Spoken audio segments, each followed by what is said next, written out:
books you'd like to see written that haven't been yet. You say a book on Soul Asylum. Tell me about these guys, man. You're a huge fan. I am. They're kind of remind me, like, I think this might be your version. Like, that's my Blues Traveler is my, Okay. like, I love Blues Traveler, and Soul Asylum, you talk about a band that was, uh, They Dave are, Pirner was on the cover of Rolling Stone at one point. he was, and he still writes great songs. I mean, he really does. Is Soul They Asylum have a still work ethic. active or is he solo? The Soul Asylum is still active. However, he is the only member. Um, they have a work ethic that is unparalleled as far as I'm concerned.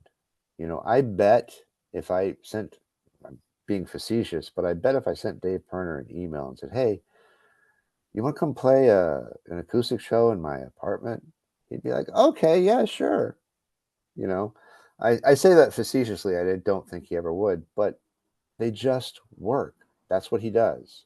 And It's they took not, a long time to get to that point where they were uh-huh. really big. They formed in the early 80s, Well, they came up with the Replacements. They, 1981. they came up and they were part of that whole group. In fact, Dave Pirner went to high school with Tommy Stinson, who's the bass player for the Replacements, before Tommy dropped out. But that's something else altogether. Yeah, he was in But his 30s by the time they finally made it big. yeah, and it Born was in the last. 64. They had just gotten dropped by A&M. Columbia took them just as a wing and a prayer.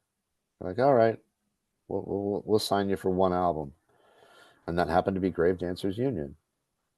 Black But Gold, I just Runaway think they're a Train. great band. They work really hard.